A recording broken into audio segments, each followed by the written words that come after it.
US President Donald J. Trump, who threatened military action against Nigeria under the false pretext of a so-called genocide against Christians. This statement is not only ignorant, it is dangerous. It distorts Nigerians' complex security realities and fuels sectarian divisions that millions of peace-loving citizens are struggling to overcome. We are compelled to respond to the reckless, arrogant, and deeply provocative remarks by US President Donald J. Trump, who threatened military action against Nigeria under the false pretext of a so-called genocide against Christians. This statement is not only ignorant, it is dangerous. It distorts Nigerians' complex security realities and fuels sectarian divisions that millions of peace-loving citizens are struggling to overcome.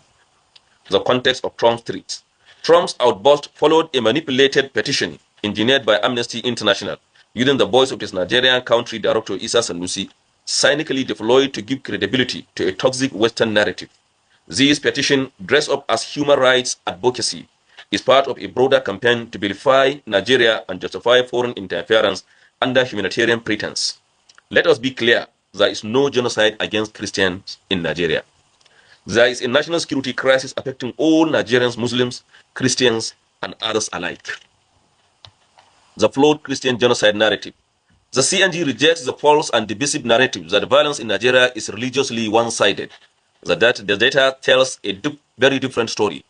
According to verified figures from the Armed Conflict Location and Event Data Project ACLED, between January 2020 and September 2025, over 20,400 civilians have been killed in violent attacks across Nigeria.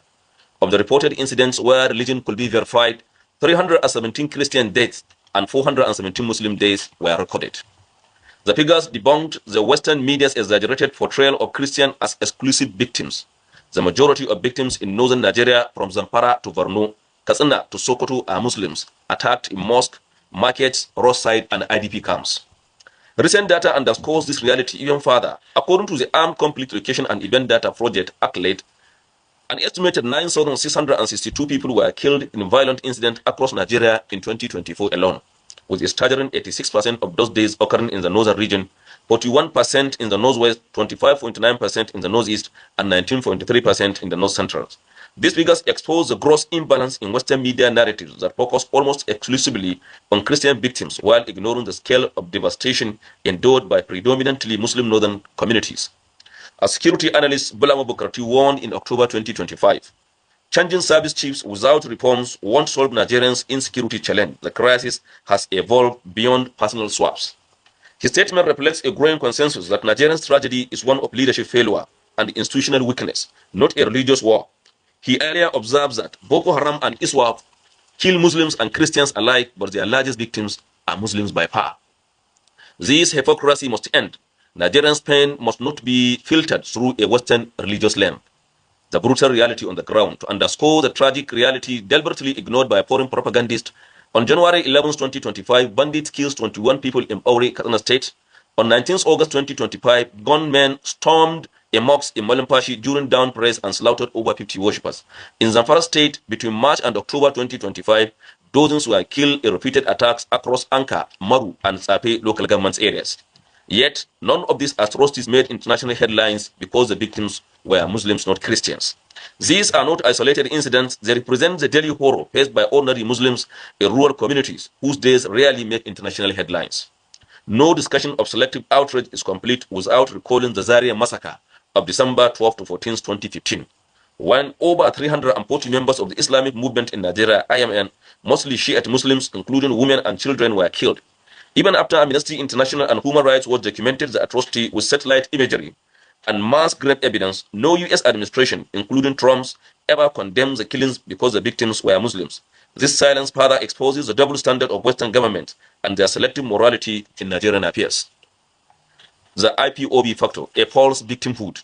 While foreign actors romanticize the indigenous people of Biafra as victims, they conveniently ignore IPOB's atrocities, the murder of northern traders, burning of vehicles, and violent enforcement of sit-at-home orders that have crippled livelihoods in the southeast. Over 600 northerners have been killed in IPOB-related attacks since 2021, according to independent security monitors. Yet, Trump and his enablers choose silence because it does not fit their prepackaged narrative. Foreign manipulation and hidden motives. The claim of a Christian genocide is not a misunderstanding. It is a strategic deception. It serves geopolitical interests aimed at destabilizing Nigeria and justifying future interventions. For decades, the United States and its allies have used human rights as camouflage for resource control and political dominance from Iraq to Libya. They create a moral crisis, weaponize global outrage, and then move in under the guise of liberation. Nigeria will not be the next experiment. Trump's sudden concern for persecuted Christians is a smokescreen. His record shows indifference to African lives. What truly offends him is Nigeria's growing diplomatic independence, our increasing ties with China, Russia, and the global south, and our resistance to neo-colonial pressure. Our key observations: predominantly Muslim victims. In states like Zamfara, Sokoto, Katsina, Borno, Yobe, and Adamawa, Muslim forms the overwhelming majority of victims. The blood being spilled daily in the nose is not the blood of Christian genocide, it is the blood of poor, neglected, defenseless Muslims. Communal and economic roots. Most violent conflicts in northern Nigeria stem from land disputes, poverty, and resource competition, not religion. Turning every tragedy into a Christian persecution narrative insults the truth and hinders real solutions. Government negligence. Successive Nigerian governments have failed to tackle insecurity decisively. Weak leadership, corruption, and lack of empathy have turned vast regions into killing fields. The Nigerian people deserve more than excuses, they deserve action. Geopolitical hypocrisy. Trump's trips expose not compassion, but imperial arrogance, the same arrogance that destroyed nations under the gaze of freedom. Nigerian sovereignty is not up for negotiation. Our calls to action to the federal government: take decisive, coordinated action to end insecurity in the north. Enough of the complacency. Nigeria must defend its citizens, its sovereignty, and its dignity. To Amnesty International and its local agents: stop weaponizing human rights for political gain. The manipulation of Nigerian tragedy to fit Western agendas must end. To Donald Trump: keep your threats to yourself. Nigeria is a sovereign nation, not a client state. We welcome dialogue based on facts and mutual respect, not bombast and blackmail. To the international community: rather than foiling false narrative of religious conflict, channel your attention toward fostering good governance and holding accountable those truly destabilizing Nigeria. The corrupt politicians, compromised judges, reckless governors, ministers, farasas al-Hayes, and civil servants who continually undermine our democracy. To the Nigerian people: unity is our greatest defense. Muslims and Christians alike must reject foreign manipulation. Our fight is not against each other, it is against insecurity, poverty, and bad governance. In conclusion, if Nigeria fails to assert control over its narrative and territory, we risk sliding into chaos that will engulf not only our nation, but the entire Sahel region. The international community must choose to support Nigerian stability or to inflame its fragility. The coalition of northern groups will continue to stand for truth, justice, and national sovereignty. We will not remain silent while our foreign powers insult our dignity, distort our reality, and play politics with our blood. May Almighty God console the families of all victims, Muslims and Christians alike, and grant our leaders the wisdom to steer this nation away from destruction and toward justice and peace. Thank you. That on a daily basis we are being killed, both Muslims and Christians. That's the truth of the matter. But we don't want a situation whereby somebody will just enters into the country and try to create another religious crisis. That's what we are avoiding. But the killings are there. The facts and figures are there. On a daily basis, you people are reporting the killings. So whether somebody to go to Market Square, whatever it is, the killings are there. That is the reality, and that reality we cannot dodge from it. But whatever it is, I think this is our problem, personal problems, and I see no reason why whatsoever that somebody should go to Market Square and report the killings in Nigeria. We should address the government at the initial stage. So whoever go to the Market Square and complain about the killings at the initial stage, we condemn it in totality. That's not how it's supposed to be done. The government, we have all the parastatals, we have all the establishments that we believe from the bottom of our heart that they can deal with the situation in as much as they get the political will from the leaders of this country. What we are seeing as a problem, particularly of the solution to this, all this insecurity, is lack of political will, lack of sincerity, and lack of integrity of our leaders.